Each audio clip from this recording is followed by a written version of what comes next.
Ok, muy buenas noches a todos. Como sé que el clima no nos acompaña, espero la conexión no sufra ningún desperfecto. Muchas gracias a todos por aceptar la invitación a venir a escuchar de la palabra del Señor. Y hoy quiero leer con ustedes un trozo de la escritura que está en Mateo, en el capítulo 19. Es una historia bien conocida, dice así en el capítulo 19, desde el versículo 16. Entonces vino uno y le dijo: Maestro bueno, ¿qué bien haré para tener la vida eterna? Él le dijo: ¿por qué me llamas bueno? Ninguno es bueno sino uno, Dios. Mas, si quieres entrar en la vida, guarda los mandamientos. Le dijo: ¿cuáles? Y Jesús dijo: no matarás, no adulterarás, no hurtarás, no dirás falso testimonio, honra a tu padre y a tu madre, y amarás a tu prójimo como a ti mismo. El joven le dijo: todo esto lo he guardado desde mi juventud. ¿Qué más me falta? Jesús le dijo: si quieres ser perfecto, anda, vende lo que tienes y dalo a los pobres, y tendrás tesoro en el cielo. Y ven y sígueme. Oyendo el joven esta palabra, se fue triste, porque tenía muchas posesiones. Hasta aquí la lectura.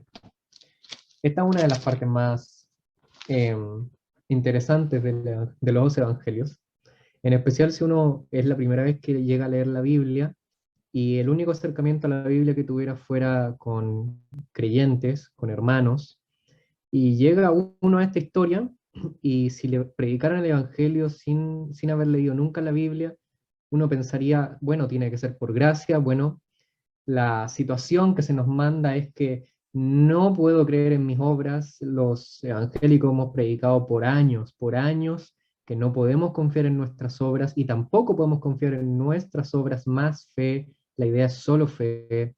Si estuvieron el domingo, escucharon que solo es por gracia. Si estuvieron el domingo anterior, escucharon de Cristo, de fe. Pero la pregunta, cuando uno lee este trozo, es: ¿y qué pasó? ¿Acaso el Evangelio, como me dijo una vez una persona, era algo que ideó Pablo y los apóstoles, pero Jesús creía otras cosas? ¿Y hay como un choque entre los Evangelios y las cartas paulinas? No, no, esta historia es preciosa y define de una manera particularmente sorprendente el Evangelio para que los oídos de una persona que lo necesitaba escuchar lo escuchara. Quiero que, quiero invitarlos a tomar este trozo de la Escritura que es palabra de Dios y veamos con los ojos de la fe lo que nuestro Dios quiere decirnos. Primero, esta historia está en el Evangelio de Mateo, en un trozo particular donde inmediatamente antes el Señor había bendecido a los niños.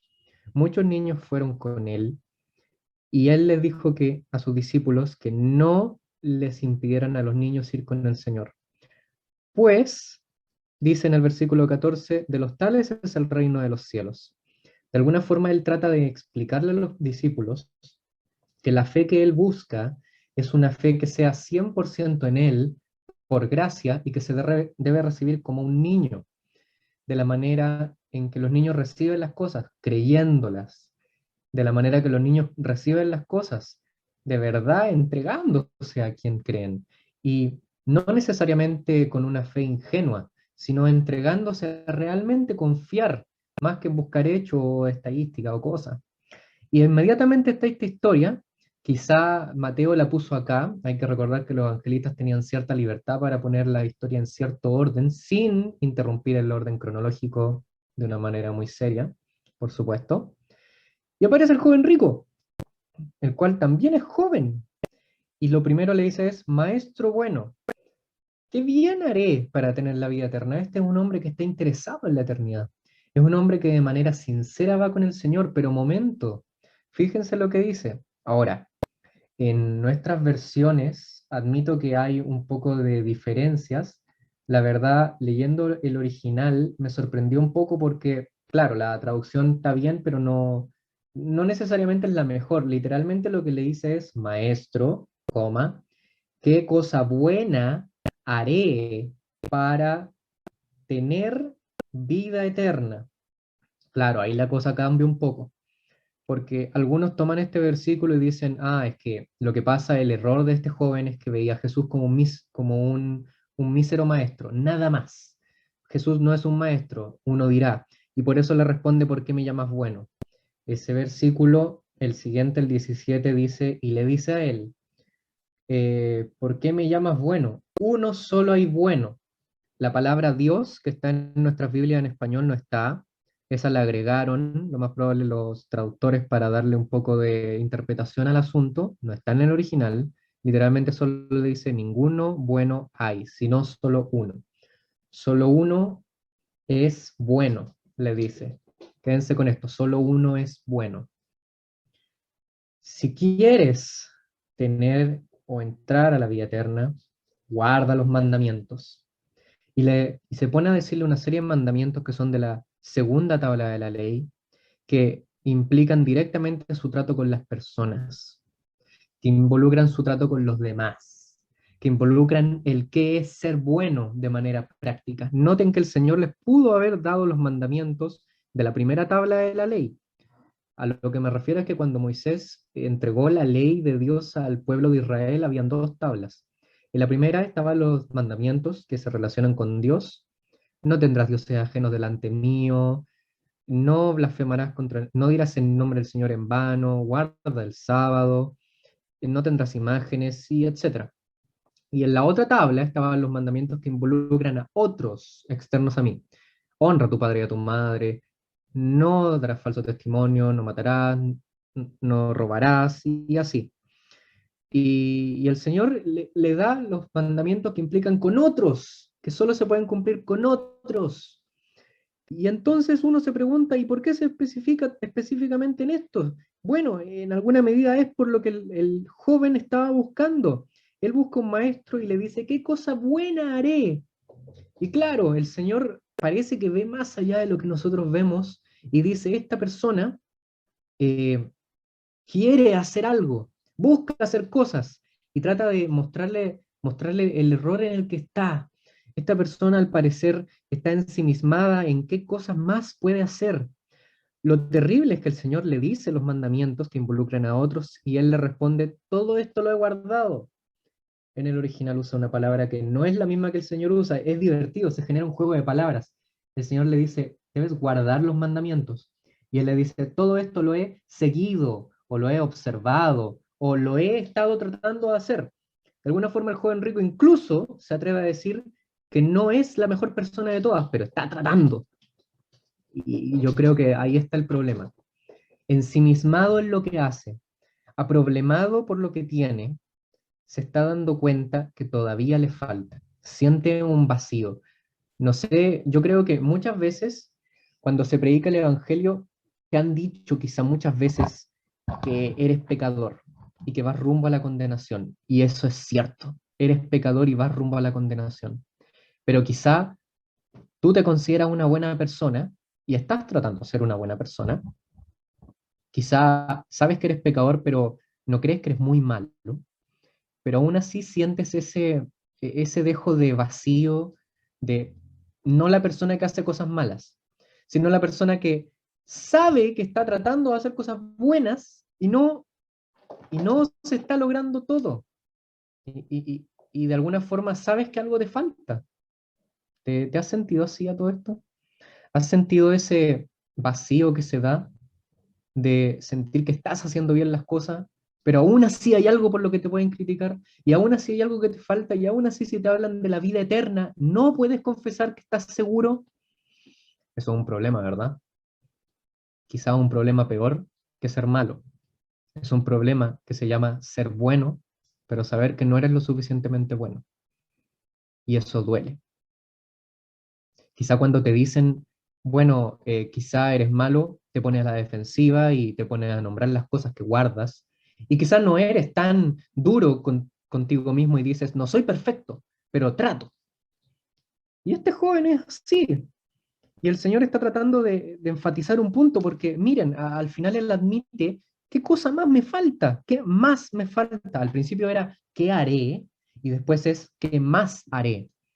Noten que por eso le llama maestro al Señor. Por eso le dice, qué cosa buena. ¿Qué cosa buena haré? Y el Señor de alguna forma le está diciendo, eh, si quieres, ¿estás haciendo? Sí, y no me siento lleno. Y no siento que lo estoy haciendo bien. A lo que el Señor le dice una palabra que en el Evangelio de Mateo es preciosa. Le dice, si quieres ser perfecto, literalmente le dice, si quieres ser teleios, esta palabra es la que él usó en el Sermón del Monte, cuando dijo que deben ser perfectos como vuestro Padre en el cielo es perfecto. Era una palabra que no necesariamente implica una rectitud moral perfecta, donde hago todo a la perfección y lo hago todo bien, sino que involucra una plenitud, un estar lleno, un estar centrado. De alguna manera, involucra un autor lo dice, un estar feliz. Se han sentido cuando hacen algo bien, que algunos podrían decir, no, esto está mal, pero tú sientes que lo hiciste con todas las ganas, sientes que no tiene ninguna imperfección neta o grande y que realmente sirve para lo que lo hiciste y te sientes pleno o te sientes como que hiciste bien las cosas. ¿Te has sentido así? Este hombre no se siente así. Este hombre no está ahí. Eso es lo que él quiere que las cosas funcionen, él quiere realmente sentir que está pleno. Eso es lo que quiere. Por eso el Señor le dice, si quieres ser perfecto, y esa es la definición de esta palabra perfecto, le dice, vende lo que tienes y dalo a los pobres. Y en esta parte uno se llena de curiosidad porque dice, pero el Señor, algunos incluso podrían decir, ¿seguro que es Jesús? ¿Seguro que esto es un trozo del Evangelio? No lo entiendo, dirá alguno. Jesús nunca le dijo eso a nadie, ni siquiera a los que pudo haberles dicho. Algunos dirán, bueno, no tenía a quién decirle. Pedro, sus apóstoles, Andrés, Juan, Jacobo, no eran de recursos tan altos como quizá este hombre lo fuera. Ya, eso puede ser. Quizá todavía no tenía la oportunidad o no quería porque se adelantaron a él, como con Saqueo, que era un hombre que se puso a dar de sus bienes. Esta historia no es de bienes. Lo que menos le importa a Mateo es hablar de los bienes en esta historia. No le importa el dinero. Eh, la razón por la que él dice eso es porque trata de hacer un punto. Noten el orden de las cosas en que le dice. Le dice en el versículo 21, dalo a los pobres y tendrás tesoro en el cielo. Y luego le dice, y ven y sígueme. El Señor le trató de mostrar lo que es el Evangelio, pero se lo mostró al revés, para que vea el gran problema en el que está. Cuando nosotros escuchamos el Evangelio y creemos, y yo espero que tú creas, lo más probable es que te van a decir, y lo que yo te quiero decir es que tienes que creer en Jesús para perdón de pecados. Tienes que ir con Él. No sirve que me escuches a mí, ni que me escuches a mí. Necesitas ir con el Señor. Necesitas ir y hablar con Él. Necesitas ir y pedirle misericordia. Necesitas pedirle que su obra en la cruz sea para ti. No sirve hablarme a mí. Necesitas hablarlo con Él. O, en palabras del Señor, ir y seguirlo. Entonces, el resultado que va a ser, si es que te importa ese resultado, es que vas a brotar de una forma en la cual las obras buenas van a brotar de ti, no como algo para ganarte la salvación, sino como un resultado de la salvación. O en palabras de Pablo a los Efesios, serán salvos por gracia, para andar en buenas obras. ¿Ya? Pero al joven rico le dijo al revés, anda en buenas obras y se salvó por gracia. Por eso el joven rico se aproblemó tanto, porque el Señor le trató de mostrar, mira lo que estáis haciendo. Tú crees que puedes ser perfecto y ahí venir a seguirme. Tú crees que puedes ser pleno y ahí venir a seguirme. Tú crees que puedes ser un hombre lleno y ahí ir con Dios. La cosa no es así. Y si quieres ver un resultado, bueno, esto es lo que más podrías lograr, darte a los pobres, darte a los demás. Literalmente le dice, date a otros. Hay, hay- hay diferencia en cómo lo dice en original, pero es básicamente ese el punto, darse a sí mismo, date a ti mismo a otros. Y él se problema mucho porque tenía muchas cosas.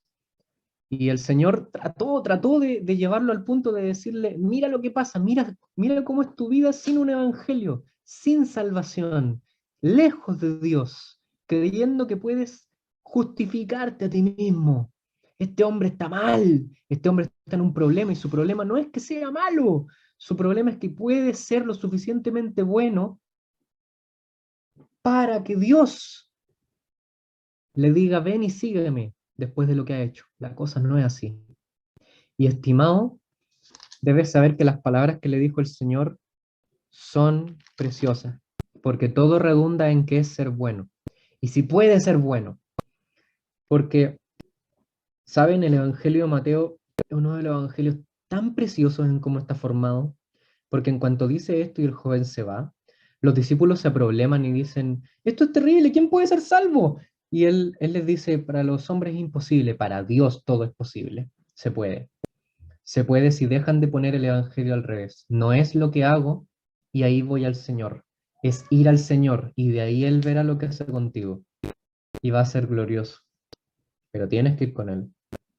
Y alguno dirá, pero ¿acaso el punto no es que no hay nadie bueno, ni siquiera Jesús? Incluso si nos quedamos con la versión en español, Reina Valera 1960, bueno, pero Jesús mismo dijo que nadie es bueno, ¿cómo puede ser? Ah, lee cuando tengas tiempo el capítulo 20, pero ahí hay una historia muy interesante que de alguna manera ejercita lo que se acaba de decir en el 20 y trata de ejemplificar lo que pasa en el 20.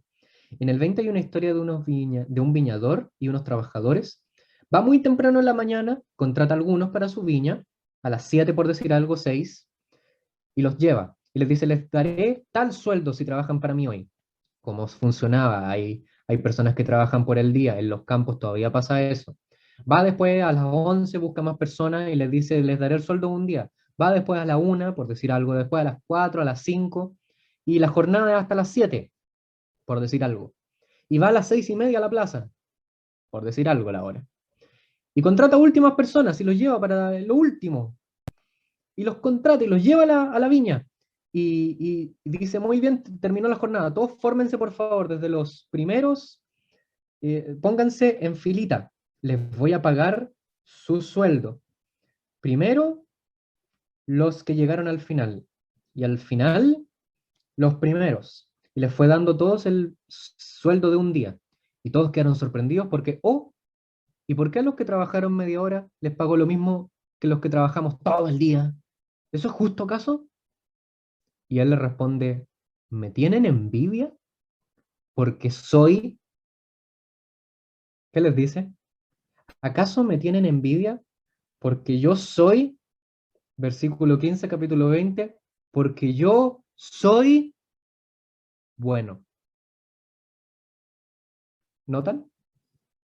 Ahora se dan cuenta por qué en el 19 yo encuentro que era importante que cuando el Señor dice, solo hay uno bueno y no dice quién, ojalá los traductores lo hubieran dejado en blanco. Claro, porque así hubiera creado la expectación y la sorpresa en el capítulo 20, porque el Señor trata de decir, Dios es bueno, yo soy bueno, y si tú eres bueno, me vas a quitar el lado a mí. Y si me quitas el lado a mí, si es que fuera posible, no podría morir por ti. Él es bueno porque Él quiere dar su vida por los demás. Algunos piensan en que la vida del Señor en la tierra fue simplemente porque Él quería ser persona o porque simplemente, bueno, estuvo 30 años enseñando, o 3, la verdad, 3 años enseñando. No, Él vivió una vida perfecta, perfecta de principio a fin, para que fuera ajusticiada a ti, para que se considerara como tu vida, para morir por ti y que esa muerte fuera de una vida perfecta. Estimado, Él es bueno y lleno de misericordia. Y si tú quieres ser bueno y en base a que eso Dios te perdone, con todo el respeto que te quiero tener, estás tratando al Señor yendo a su cruz y diciéndole, mientras Él está muriendo, tu vida tampoco era tan impresionante. Y yo creo que podría ser lo mejor. ¿Han sentido esa sensación cuando alguien juzga? No, yo podría hacer esto mejor sin base, sin ganas. ¿Te atreverías a decirle eso al Señor? ¿Tú crees que Él fue bueno de principio a fin y murió una muerte en la cruz porque sí? ¿Tú crees que él dijo solo hay uno bueno porque no estaba apuntando a la eternidad para enseñarle a este joven? En el Evangelio de Marcos dice que él miró a este joven y amó a este joven. ¿Acaso no crees que el punto es que él vivió una vida perfecta, siendo Dios, tomando cuerpo de hombre y muriendo en la cruz, siendo sepultado y resucitó al tercer día, porque sí lo hizo para morir por ti. Tú puede que puedas tener una vida buena, te lo concedo. Tú puede que puedas tener una vida relativamente buena, te lo concedo. Pero si quieres tener una vida perfecta, no solo es imposible, le estás faltando el respeto al Señor, porque Él vivió una vida lo más perfecta que se pudo y además lo hizo por ti. Ese es el problema. Si vives una vida perfecta, solo va a ser para ti, solo va a ser para tus intereses. Por eso dice, por tener muchas posesiones, porque este hombre no se puede dar para otros, porque él quiere vivir él la vida eterna. Y si esta vida no le conviene, no le gusta el trato, porque todo trata de él. Por eso él no se puede dar a las personas, porque los mandamientos los guardaba o los seguía para él tener vida eterna. No le importaban las personas quizá en alguna medida. O quizá incluso si tú quieras ser perfectamente bueno, tienes que considerar, ¿acaso es justo? ¿Acaso es justo que el Señor muera por ti en la cruz y tú lo veas tan en menos eso y quieras complementarlo con lo que tú haces? Por eso no es obras para ganar la salvación y tampoco es obras más fe para ganar la salvación. El punto es por fe. No solo porque no puedes, sino porque Él ya lo hizo. Y como Él ya lo hizo, cualquier intento tuyo de ganarte aquello es nada menos que una falta de respeto y es doloroso y es cruel con el Señor. Él es el glorioso y bendito Rey, el Redentor, el bueno, el que cuando es tan bueno que incluso cuando otros ven lo que hace por otros, le dicen, ¿no crees que es un poco injusto? Y Él dice, ¿no creen que me tienen envidia porque soy bueno y ustedes son envidiosos quizá? Ese es su nivel de bondad, estimado. Ese es el punto. Por eso el Señor podía ser distinto. Por eso le dice todo esto, le está tratando de apuntar al joven a la eternidad, para mostrarle que Él es Dios y que Él vino a vivir una vida perfecta por Él, para morir por Él. Le trató de mostrar con todo esto, y quizá el autor Mateo nos trate de mostrar con la siguiente parábola, que Él es el Rey glorioso y un día iba a estar sentado en el trono, y Él está ahora sentado en el trono. Nos trata de decir Mateo. Y está reinando, y a todos da como a él le parece. Y cuando nosotros encontramos que su juicio es injusto, es porque nosotros somos injustos. Nosotros somos crueles y nosotros somos malos. No porque hagamos cosas malas, sino porque tenemos envidia de su bondad, ya que solo las queremos para nosotros las cosas. Él es el rey y está esperando tu decisión. O crees en que su vida fue por ti y su muerte por ti, o sinceramente vive la vida que quieras, pero tienes que admitir que lo haces por ti. Y no puedes no admitirme que no es sencillo. No me puedes decir que es fácil. No me puedes decir que uno no siente en el fondo ese vacío que este hombre sentía. Estimado, cree el Evangelio. Cree el Evangelio y serás salvo. Deja de confiar en ti. Confía en Él y deja mirarlo en menos y hacer las cosas por ti, sino que puedas creer en su salvación y tener vida eterna.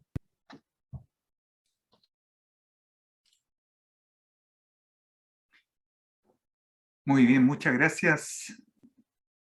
Damos a Cristian por este mensaje que nos ha dado del Evangelio, un mensaje siempre vigente. Si usted está por primera vez, si no había escuchado el mensaje del Evangelio, le invitamos a que medite en lo que se acaba de explicar. No es una religión, no es un conjunto de normas, es la fe en Cristo Jesús que salva al pecador. Para esta segunda parte, les voy a invitar a que me acompañen en una lectura que es bastante conocida.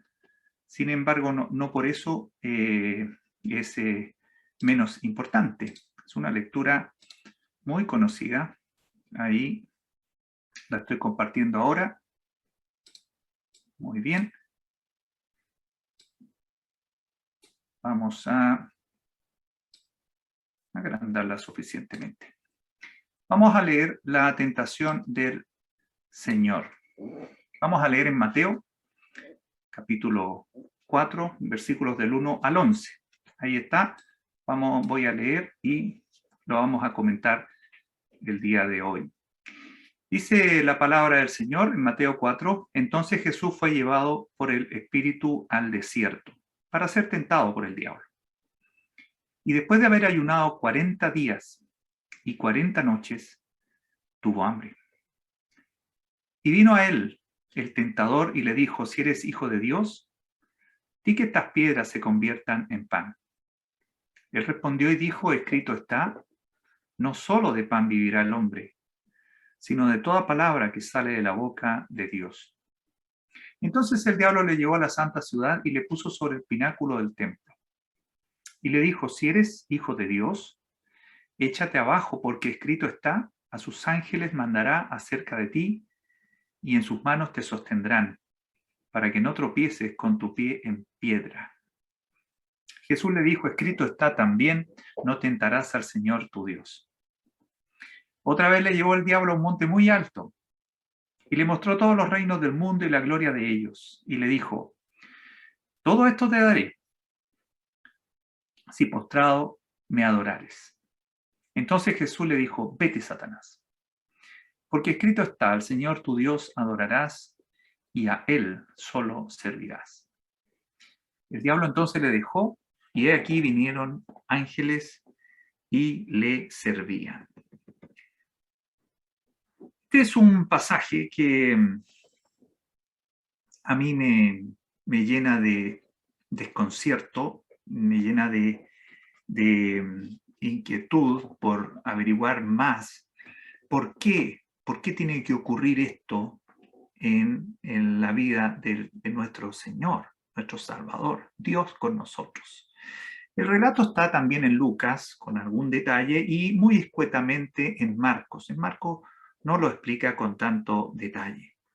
El Señor Jesús es tentado por Satanás, es llevado al desierto, el Espíritu lo lleva al desierto, Él se predispone, el Señor se predispone.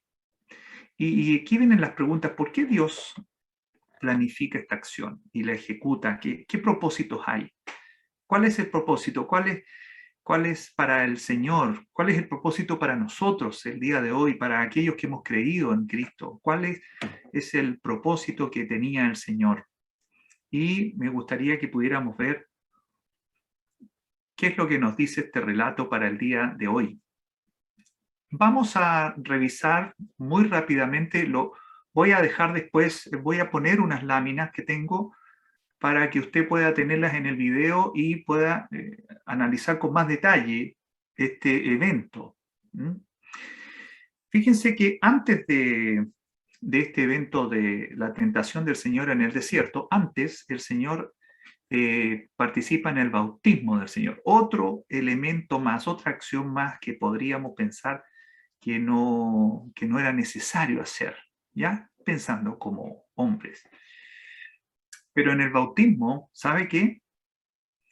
El Señor se identifica con el pecador que se arrepiente. Y ahí hay un punto. ¿Para qué hace el bautismo el Señor? Él se identifica con el pecador arrepentido. Luego viene toda una preparación. Es llevado al desierto por el Espíritu, ayuna 40 días, 40 noches, tiene hambre. ¿Y sabe qué? Estoy seguro que el Señor ahí se está identificando con nosotros cual pecadores débiles. Tenemos que tener conciencia de que somos pecadores y que somos débiles. No tenemos una fortaleza para soportar, y el Señor se identifica con nosotros. Pecador arrepentido se identifica, no es que Él sea pecador, se identifica con el pecador débil, no es que Él sea pecador. Y luego vienen las tentaciones. las tres tentaciones en donde el Señor está expuesto porque se ataca la carne, se ataca el orgullo, la vanagloria de la vida y se ataca también los deseos de los ojos, todo lo que es el mundo, los enemigos que tiene el hombre. Y por lo tanto, creo que aquí el Señor se está identificando con lo expuesto que estamos nosotros los pecadores con la tentación, con el mundo, con el enemigo, la carne y con el diablo. Cuán expuestos estamos. Entonces, lo bueno es tomar mucha, mucha conciencia respecto a estos temas. No podemos pensar que somos fuertes, no podemos pensar que no necesitamos arrepentirnos y tampoco podemos pensar que estamos blindados y que los enemigos no nos pueden hacer nada, ¿ya? Así que tenemos que tener cuidado. Ahí está, lo dejo para el video, para que usted pueda después revisar estos temas e incluso ir a esa cita que está ahí en Primera de Juan, cuando el Señor nos advierte y nos dice, cuidado, no améis al mundo, ¿ya? Porque hay muchas cosas atractivas por ahí, pero eso significaría que el amor del Padre no está en nosotros, ¿ya? Así que vamos a hacer un análisis de las tentaciones. Vamos con la primera tentación. Voy a mostrarles. La primera tentación es un ataque directo a la carne. Recordemos, el Señor ayunó 40 días, 40 noches y el diablo lo invita a que satisfaga el hambre que tiene, la debilidad, porque Jesús tiene hambre. Su cuerpo, que es un cuerpo humano como el nuestro, está débil, su cuerpo está débil, su espíritu no, pero su cuerpo está débil y el diablo apela a eso, ¿ya?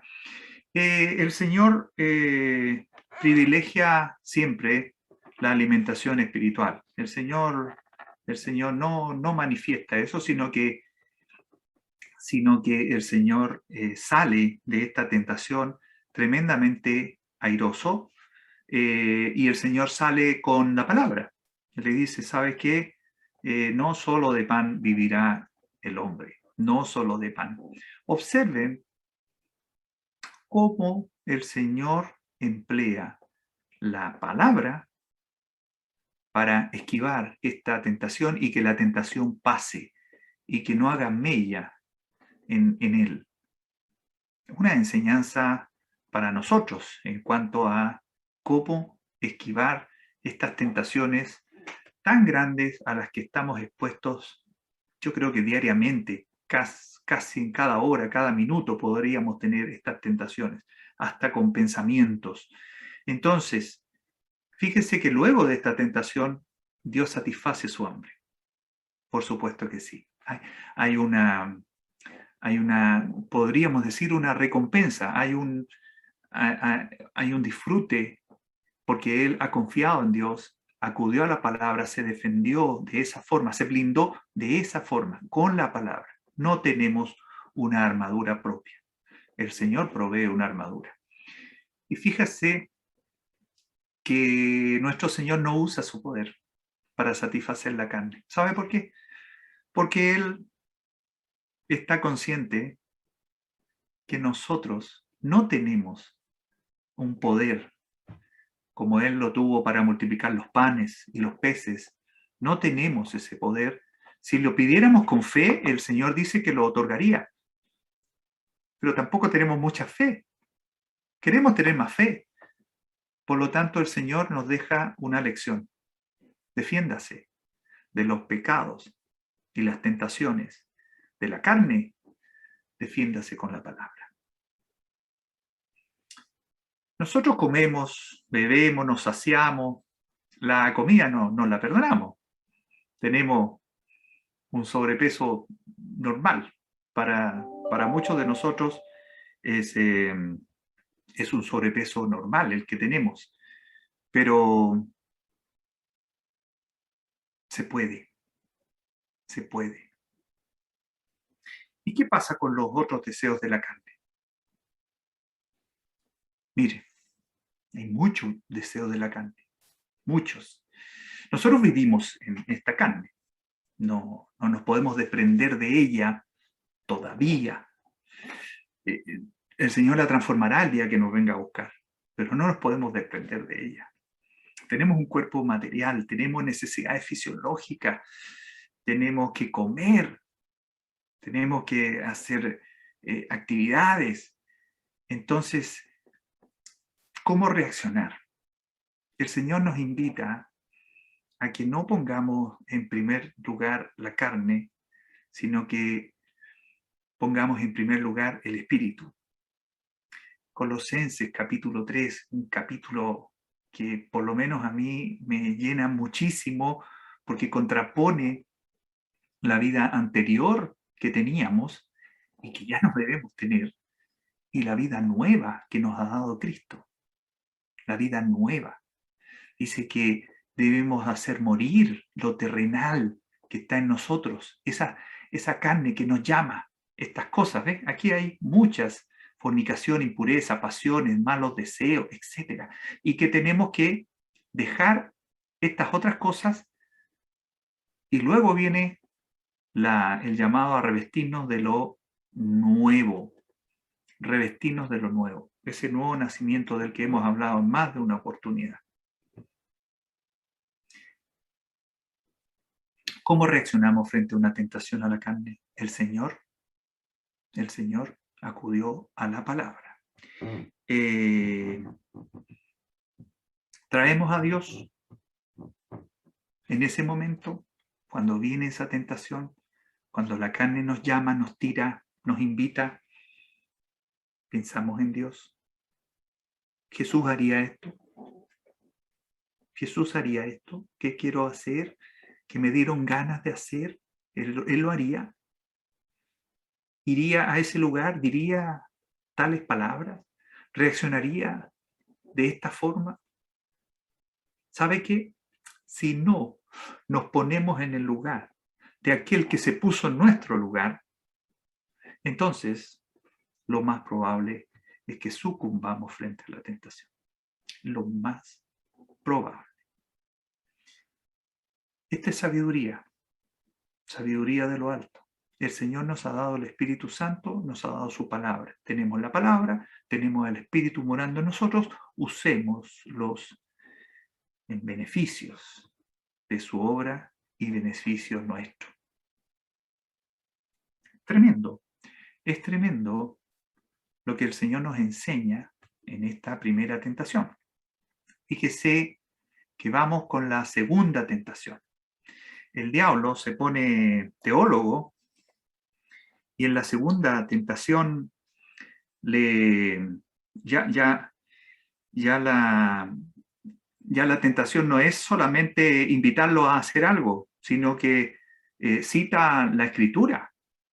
Cuidado con el diablo, que yo espero que no conozca más la Escritura que nosotros, pero parece que la conoce muy bien. Dice: si eres hijo de Dios, échate abajo. Lo sube al pináculo del templo y le dice: tírate, porque ¿sabes qué? Está escrito que Dios va a mandar a los ángeles para que te sostengan con sus manos, para que no tropiece tu pie, para que no tengas ningún daño. Tremendo, el tremendo. Bueno, y el Señor no aplica lo que podríamos aplicar nosotros. El orgullo, la soberbia. No, nuestro Señor no es así. Y el Señor le dice: no tentarás al Señor tu Dios. De nuevo responde con la palabra. Otra vez. Y cualquiera podría pensar: pero el Señor, ¿por qué no lo hizo si efectivamente no le iba a pasar nada? Y era una forma de mostrarle al diablo quién manda aquí. El Señor no necesita mostrarle al diablo quién manda. El Señor no necesita hacer gala de su todo poder. Sería absurdo. Es muy humano eso, hacer gala de de algo que tenemos. El Señor tiene legiones de ángeles que lo pueden sujetar, tiene legiones de ángeles que lo pueden ayudar. En la cruz Él podría haber llamado, haber bajado de la cruz y haber fulminado a todos. Creemos que no caemos nunca, que somos los inmortales, los capaces de todo. El Señor nos trató bien explícito y bien duro. Necios, dijo. Necio, necio. No caigamos en esas ensimismarnos. No tiene ningún sentido. Vamos con nuestra tercera tentación. Y le estoy dejando la idea de ponerlos estos en la lámina es para que usted pueda revisar después el tema. Tercera tentación. El diablo le muestra, dice que en un monte muy alto le muestra todos los reinos y la gloria y le dice, adórame y yo te doy todo esto. La vanagloria, los deseos de los ojos. No es algo que vaya con el Señor, es algo que puede ir con nosotros y no debiera ser. Los deseos de los ojos nos deslumbramos. Nuestros ojos ven algo y lo deseamos.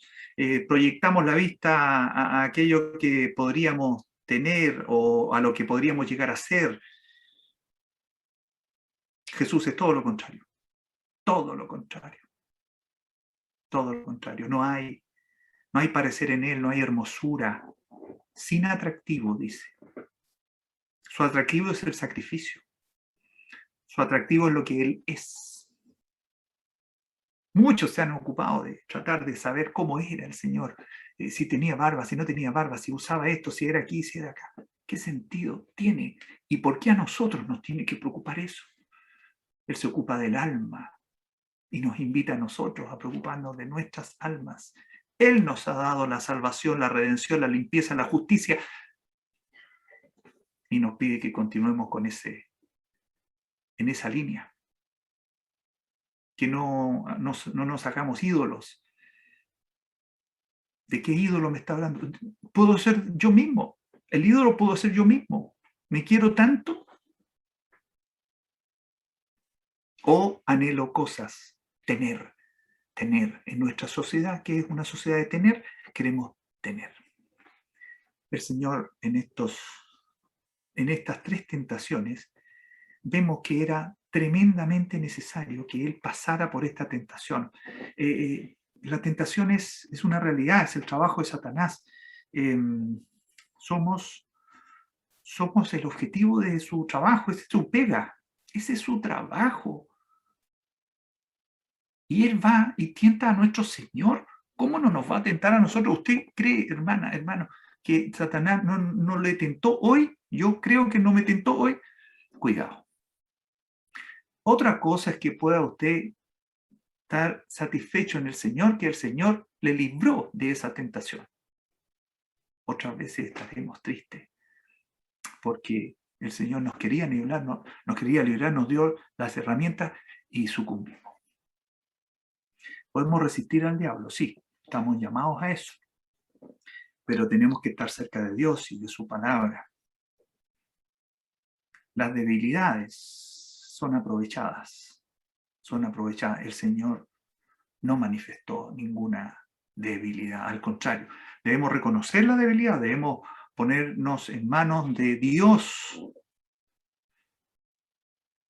La tentación ataca los puntos más vulnerables que tenemos: la carne, el orgullo de la vida, las sensaciones.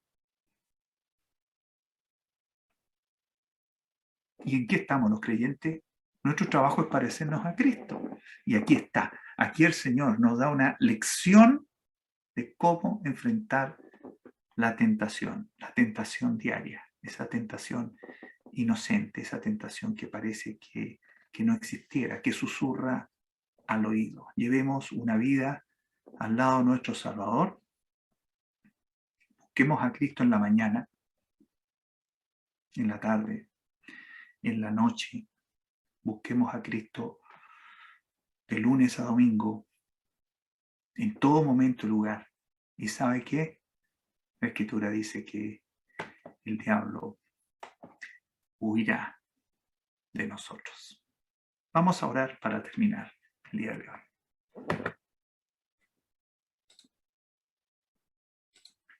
Padre Celestial, te damos gracias por esta palabra, te damos gracias porque nuestro Señor es nuestro Salvador, nuestro Redentor, nuestro Libertador, pero también es nuestro Maestro que nos enseña cómo enfrentar las problemáticas de la vida. Y el pecado, la tentación, es una tremenda problemática que Él resolvió en la cruz, pero que hay un día a día que necesita ser atendido. Padre, gracias por darnos esta palabra, gracias por esta reflexión que podemos seguir haciendo en nuestros hogares. Te pedimos tu bendición y que esto sea atesorado en el corazón y en la vida de cada uno de nosotros. Te damos gracias en el nombre del Señor Jesús. Amén.